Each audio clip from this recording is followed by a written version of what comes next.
বোরকা, হিজাব এবং নিকাব নিয়ে কটূক্তি করা এমপি মনিরুল হক চৌধুরীকে ক্ষমা প্রার্থনা করতে হবে। কি যেন একটা হাঁটতেছে, কিছু একটা হাঁটতেছে, মানে একটা মেয়েকে এইভাবে করে মকারি করতেছেন আমাদের সংসদে উচ্চ আসনে বসা একজন মন্ত্রী। কেন একটা মেয়ে কি একটা বস্তু? সে কিভাবে একটা বস্তু হতে পারে? একটা মেয়ে কি মানুষ না? এবং সে হচ্ছে তার নারী সদস্য আরও যারা ছিলেন ওখানে তাদেরকে উদ্দেশ্য করে বলতেছেন যে তারা আমাদেরকে দেখতে পায়, আমি তো তাদেরকে দেখতে পাই না। তারা আসলে কি দেখতে চায়?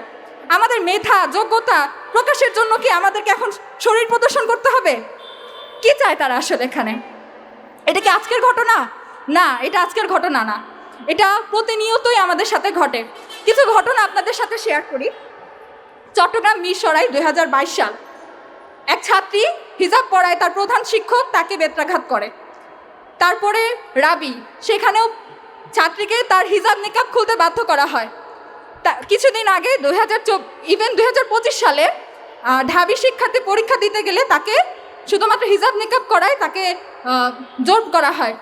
এবং আরও একটি জরিপের বিষয় বলি, অধিকার সচেতন শিক্ষার্থী সমাজের একটা জরিপ, তারা হচ্ছে 24-এর পরে এই জরিপটা করেছিল এরকম যে যেসব শিক্ষক হিজাব বিরোধী তাদের একটি তালিকা প্রকাশ করে। এখানে 100 জনের তালিকা প্রকাশ হয় এবং তার মধ্যে সর্বোচ্চ বিদ্যাপীঠ ঢাবির 24 জনের নাম ছিল। কিন্তু আপনারা কি মনে করেন এই সংখ্যাটা 100? মোটেই না।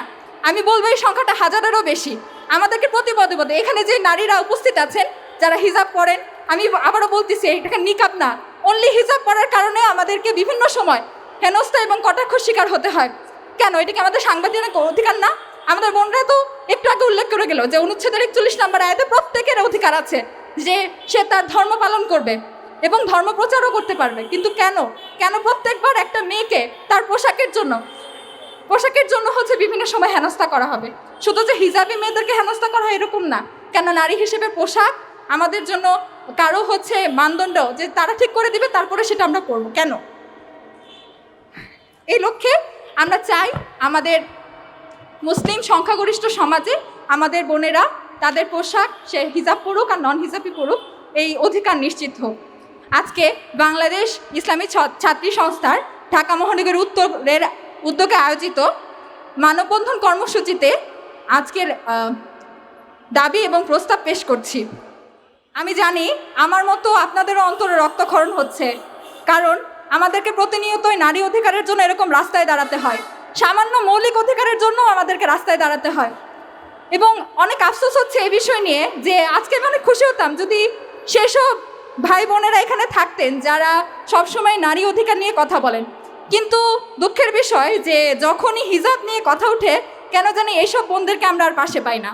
আজকের যে কারণে আমাদের একত্রিত হওয়া, আমাদের দাবি ধর্মীয় সাংবিধানিক অধিকারকে অবমাননা করে বোরকা, হিজাব এবং নিকাব নিয়ে কটূক্তি করা এমপি মনিরুল হক চৌধুরীকে ক্ষমা প্রার্থনা করতে হবে। 2, দেশের সর্বক্ষেত্রে পর্দানশীল নিকাব পরিহিত নারীদেরকে নারী পর্যবেক্ষক বা শিক্ষক দ্বারা বাধ্যতামূলক করতে হবে চিহ্নিত করার জন্য। এবং ধর্মীয় মূল্যবোধ ও পোশাক নিয়ে হেনস্থার প্রতিবাদে বাংলাদেশ ইসলামী ছাত্রী সংস্থার প্রস্তাব পেশ করছি। প্রথমত, ব্যক্তি স্বাধীনতা ও ধর্মীয় মূল্যবোধ নিয়ে কটূক্তি বা হেনস্থার বিরুদ্ধে সংবিধান স্বীকৃত অধিকার নিশ্চিত করতে হবে। 2, প্রত্যেক রাজনৈতিক দলের নিজস্ব দলীয় পরিমণ্ডলের নৈতিকতা এবং মূল্যবোধের চর্চা চালু করার ব্যবস্থা গ্রহণ করতে হবে। তৃতীয়ত, প্রাথমিক ও মাধ্যমিক সকল পর্যায়ের পর্যাপ্ত ধর্মীয় শিক্ষক নিয়োগ নিশ্চিত করতে হবে যেন প্রত্যেক ধর্মের প্রতি মূল্যবোধ চর্চার মানসিকতা নিয়ে বেড়ে ওঠে। এবং আমরা চাই যে আমাদের সমাজে নারীর অধিকার নিশ্চিত হোক এবং আমরা বাংলাদেশ ইসলামী ছাত্রী সংস্থা যতবার নারীদের উপরে বিভিন্ন নিরাপত্তা ইস্যু আসবে আমরা প্রত্যেকবার তাদের অধিকার নিশ্চিত হওয়া পর্যন্ত এই রাজপথে নামতে থাকব। এবং আপনাদেরকে মনে করিয়ে দিতে চাই, আপনারা যেখানে অবস্থান করতেছেন সংসদে, ওখানে আমাদের মতো হিজাবি মেয়েদের জুলাইয়ের অবস্থান আপনারা ভুলে যাবেন না।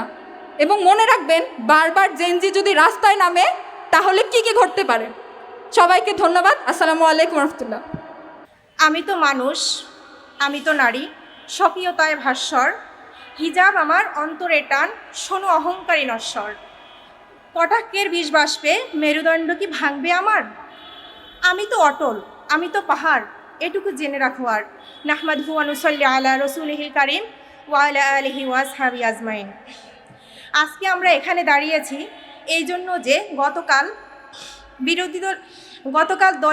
সরকার দলীয় এমপি জনাব মনিরুল হক চৌধুরী মহান সংসদে হিজাব নিয়ে নেতিবাচক মন্তব্য করেছে। জাতীয় দায়িত্বশীল পদে থেকে এ ধরনের মন্তব্য করাটা মোটেও কাম্য নয়। বিগত স্বৈরাচারের সময় তারা যেভাবে ইসলাম বিদ্বেষের বহিঃপ্রকাশ ঘটিয়েছে, হেজাব ও নিকাবের উপরে দমন পীড়ন চালিয়ে অবমাননাকর অবস্থার সৃষ্টি করেছে, ধর্মীয় স্বাধীনতার উপরে হস্তক্ষেপ করেছে, এরাও কি একই ধরনের কাজ করে স্বৈরাচারের পথে হাঁটতে শুরু করেছে? জাতীয় সংসদ সহ বিভিন্ন জনপরিসরে হিজাব বা বোরখার মতো ধর্মীয় পোশাক নিয়ে কটূক্তিমূলক বক্তব্য ধর্মীয় অনুভূতির উপর আঘাত হানে। হিজাব পরিধান করা বা না করা একজন মেয়ের সম্পূর্ণ ব্যক্তিগত স্বাধীনতার বিষয়। বাংলাদেশের সংবিধান সহ আন্তর্জাতিক মানবাধিকার সনদে প্রত্যেক নাগরিকের নিজস্ব ধর্ম পালন করা এবং পোশাক পরিধানের স্বাধীনতা দেওয়া হয়েছে। সুতরাং হিজাব ও নিকাব পরিধান নিয়ে কটূক্তি করা মানে সেই মৌলিক অধিকারকে খর্ব করা। এই ধরনের মন্তব্য করার অর্থ হলো কোনো হিজাব ও নিকাবধারী মা ও বোনদেরকে মানসিকভাবে হেনস্থা করা, কাউকে তার ধর্মীয় পোশাকের কারণে হেনস্থা করা বা নিচু করে দেখা এক ধরনের মানসিক দেউলিয়ত্ব। আধুনিক ও প্রগতিশীল সমাজের দাবিদার হয়েও যারা অন্যের ব্যক্তিগত পছন্দ ও ধর্মীয় অনুভূতির উপর আক্রমণ করে, তাদের এই মানসিকতা অত্যন্ত সংকীর্ণ বৈষম্যমূলক। বাক স্বাধীনতার নাম দিয়ে কারো ধর্মীয় প্রতীককে উপহাস করা কোনো সুস্থ সংস্কৃতির পরিচয় হতে পারে না। আমরা এমন একটি সমাজ দেখতে চাই না যেখানে একজন নারীকে তার পোশাকের ভিত্তিতে বিচার করা হবে কিংবা হেনস্থার শিকার হতে হবে। প্রগতির নামে ধর্মীয় অনুভূতিতে আঘাত হানা কখনোই গ্রহণযোগ্য হতে পারে না। তারা মদিনা সনদে দেশ চালাবার কথা বলে ক্ষমতায় এসে 90-এর সংসদের সংসদ সদস্য জনাব তোফায়েল আহমেদের মতো কথা বলা শুরু করেছে, যিনি তৎকালীন দুজন নেকাবধারী নারী সংসদ সদস্যকে মুখোশধারী জঙ্গি সন্ত্রাসী বলে কটাক্ষ করেছিল। আমরা আবারও সেই বক্তব্যের পুনরাবৃত্তি দেখতে পাচ্ছি।